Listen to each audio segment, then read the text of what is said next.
Hello everybody and welcome to Fate Grand Order Babylonia, episode 5. Right, episode 5? That's like a quarter of the way done, almost. Which is weird, because I feel like we haven't learnt too much. But then again, it's cool every week. So, I'm not going to complain, because cool is good. What happened this week? Gilgamesh abandoned his duties briefly. Well, I mean, he didn't, but we're going to say he did, because that's funnier. There was a cool fight. There was what's the thing called? The Gate of Babylon. There was a bunch of them going on. That was cool. There was the Fujimaru and Mash got cock blocked again. This time by the king of the land. So good job, guys. Anyway, let's crack on with the episode. Unless I've got something else to say, and I can't remember if I do. No, if I remember, I will let you know. Let's crack on with the episode. See what happened and everything. Let's do this. We open up where we left off last week, whether it was post-credits or before, I don't remember, with your boy Gilgamesh coming to their house, basically. He's like, hey, I'm here, I've come to personally deliver the assignment of what you're doing. I've come to do it myself for some reason. Don't really know why, but he's a I guess it's because he had to sneak out, but yeah, he's a wise king.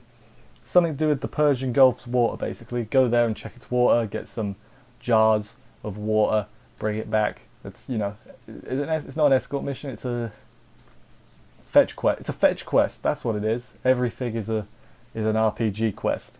So Fujimaru and Mash, they're alone. Merlin and Anna aren't there. They're gonna bang. I don't know, no, because Gilgamesh is in the back, just chilling.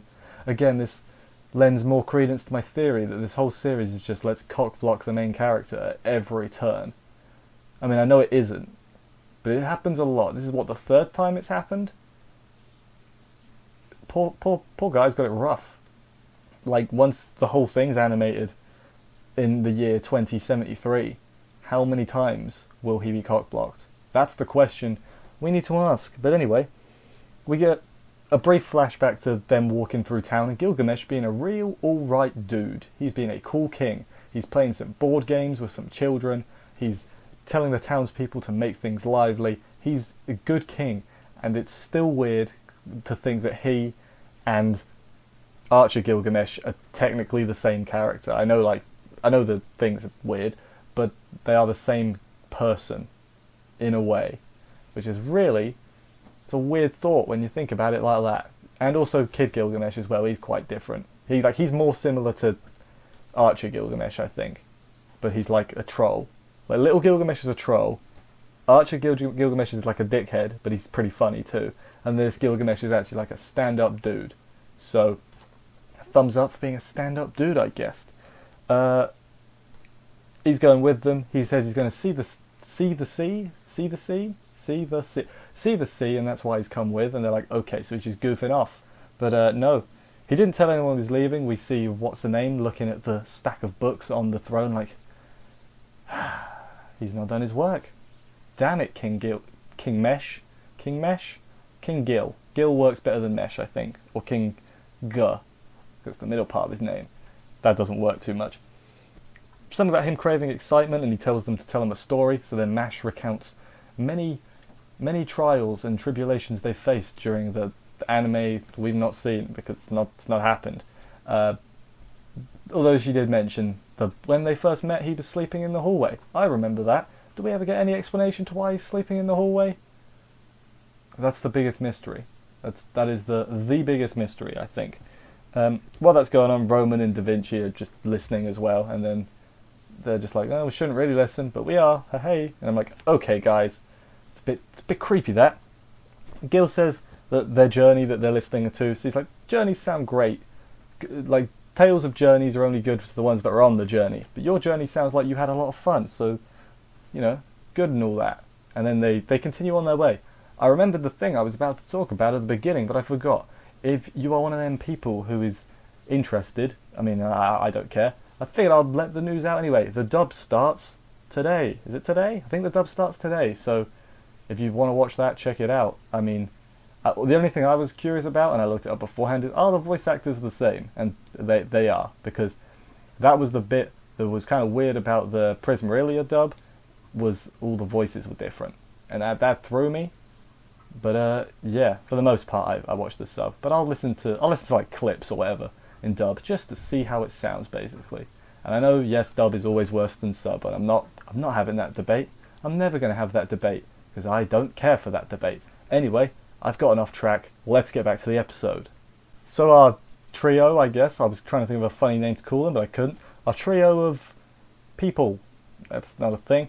They arrive at the observatory to get some water. They surprise the workers and they're like, "Oh, hello, King Gilgamesh, sir. You should have told us." And he's like, "Haha, there's no phones in this age. How would I have told you?" Magic, probably. Magecraft, magic. Does he have magic? I don't know. There's a difference, I know that much.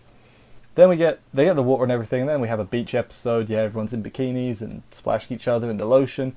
It's not real. It's not really. There is a beach, but it's not a beach episode, so to speak.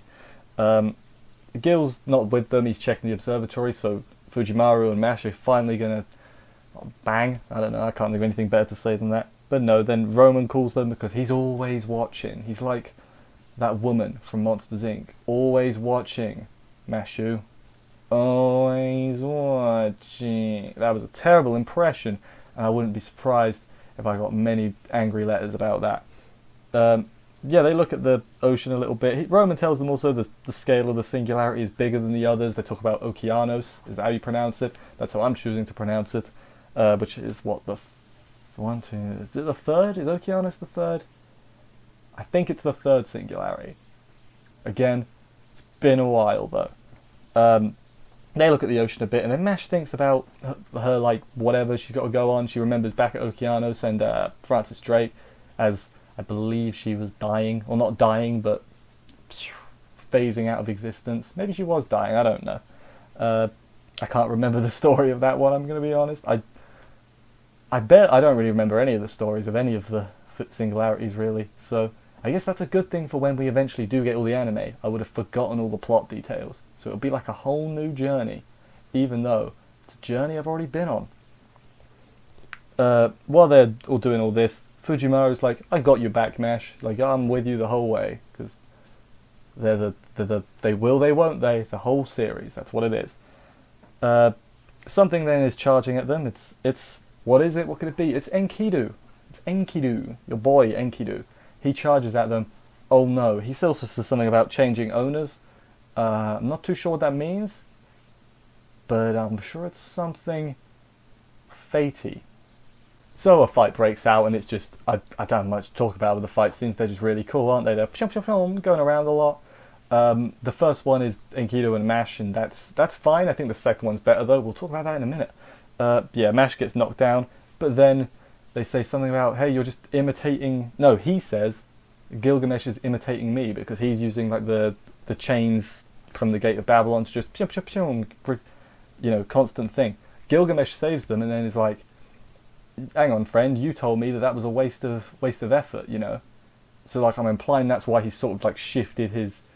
I'm thinking that's why his attacks are different than like Archer Gilgamesh, because like, so Enkidu is like doing it like Archer Gilgamesh used to, just launch the things, whatever, and then this Gilgamesh is like more calculated, and he plots and thinks about his strategy, so he's not using as much energy.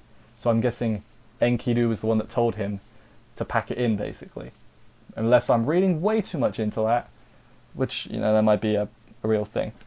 Enkidu sees him, he like freaks out a little bit, he's like, "You're Gilgamesh?" Like that. But then they have a little fight. Enkidu almost won, but the final attack misses, because he has like a glitch Gilgamesh vision. So my thinking on that is, they all say like he's not the real Enkidu. So I'm guessing it's like Enkidu's body, but he's got some of the memories, the ones that let him fight, but during this he like got more memories back, like of the original Enkidu. Again, I could be completely wrong, and it could happen. Like, I have no idea. If they explain it, don't tell me. But if they don't explain it, tell me. That's the general rule. If they're going to explain it, which I think they will, do not tell me Garbo, because then I can try and walk through it myself on one of these videos, and all the experts can laugh at me, be like, "You idiot, you got that completely wrong." But yeah, then Enkidu retreats. Gilgamesh is like, "I've remembered something while I'm here," and I'm like, "Cool." You're gonna let me in on what that is? And he's trying to act like all, what's the word, aloof, like he doesn't care. He cares. You can tell. He's not facing the party. He's looking away. He's remembered something. What has he remembered? I'm sure we'll find out at some point. Um, Enkidu, back with him. He's like regaining more memories of him and Gilgamesh, and then he's like, I must kill him for my mother. And I'm like, ooh. So the mother is that spider demon thing from, was it a spider or was it a snake? It might have been. It was a snake, wasn't it? The other few episodes ago. So I'm guessing she might be one of the goddesses and wants to kill Gilgamesh, and Enkidu's going to do it because that would affect him more.